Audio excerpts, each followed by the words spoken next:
রাত 12:01। এই সময়টাকে ভয় পায় অনেকেই, কারণ এই মুহূর্তে নাকি পদ্মার ওপাশ থেকে কেউ ডাকে, কেউ বলে, কেউ না থেকেও অটোমেটিক রেডিও বাজে। আর একবার যদি শুনে ফেলো সেই শব্দ, তাহলে ফিরে আসা অসম্ভব। আজ বলবো এমনই এক ঘটনার কথা, যা ঘটেছিল একটি পুরনো রেডিওকে ঘিরে। চলুন বন্ধুরা, শুরু করি আজকের স্টোরি। 1996 সালে শীতের রাত। জায়গাটা কলকাতার কাছে একটা পুরনো কলোনি, নাম বেলেঘাটা স্টাফ কোয়ার্টার। সেখানেই থাকতেন 48 বছর প্রাক্তন রেডিও অপারেটর মদন ঘোষ। মদনবাবু রিটায়ার করার পরেও একটাই জিনিস আগলে রেখেছিলেন, একটা পুরনো ফিলিপ সেন্টার স্টুডিও রেডিও। প্রতিদিন রাতে খাওয়ার আগে তিনি সেটি চালিয়ে অল ইন্ডিয়া রেডিও শোনার অভ্যাস করতেন। কিন্তু হঠাৎ একদিন সেই রেডিও থেকে ভেসে এলো এক অজানা কণ্ঠস্বর, যেটা কোনো অনুষ্ঠান ছিল না। আর সেই কণ্ঠস্বর বলল, শুনছো মদন, আমি ফিরে এসেছি। মদনবাবু ভাবলেন, বুঝি রেডিও তরঙ্গ ঠিকমতো ধরেনি। তবে পরের দিন আবার রাত্রে 12:01 সেই কণ্ঠস্বর, এবং এবার বলল, তুই কথা দিয়েছিলি আমি মরলেও তুই রেডিও খুলে রাখবি, ভুলে গেছিস? কণ্ঠস্বরটা যেন কারো চেনা লাগে মদনবাবুর। মনে পড়ে যায় তার পুরনো বন্ধু বিপ্লব সেনের কথা, যে কিনা একসময় অল ইন্ডিয়া রেডিওতে একসাথে কাজ করত।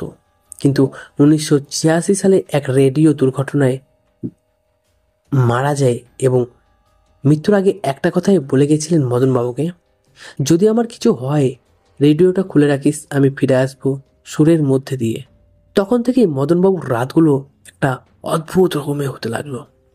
রেডিও চালালে মাঝে মাঝে শোনা যেত অজানা গান, যেসব গান বাজারে বেরোই হয়নি। গানের মধ্যে দিয়ে ভেসে আসছে ছায়ার মতো কণ্ঠস্বর। মদনবাবুকে ডেকে বলতো, চল এবার সেই রেডিও রেকর্ডিং রুমে ফিরি, আমার কথা তো রাখিনিস তুই। এমনকি একদিন দুপুরে মদনবাবু রেডিও বন্ধ করে রাখলেও হঠাৎ সেটা নিজে থেকেই চালু হয়ে যায়। তার স্ত্রী বলতেন, এই রেডিও কিছু আছে, আমি রাতে ঘুমাতে পারি না। আমি যেন একটা চোখ দেখেছি আমাদের ঘরে। একদিন রেডিও নিজে থেকেই বদলে নেয় ফ্রিকোয়েন্সি। একটা শব্দ আসছিল, যেটা পরিষ্কার শুনলে বোঝা যায়, আজ রাত্রি 12:01, দরজা খুলে রাখিস, আমি ফিরব। মদনবাবু সিদ্ধান্ত নেয় দরজা খোলা থাকবে। রাত 12:01 রেডিও থেকে ভেসে আসে চিৎকার, আমি ফিরে এসেছি, তুই আসবি এবার। বাতি নিভে যায়।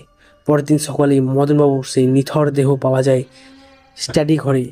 রেডিও তখনও বাজছে, আর বাজে সেই কণ্ঠস্বর, বন্ধুত্ব অমর শব্দেই আমি বেঁচে থাকবো। আজকে কেউ যদি সেই পুরনো রেডিও কিনে নেয়, তার মধ্যে মাঝরাতে বাজে সেই ভয়ঙ্কর কণ্ঠস্বর, একই কথা বারবার, তুই কথা দিয়েছিলি।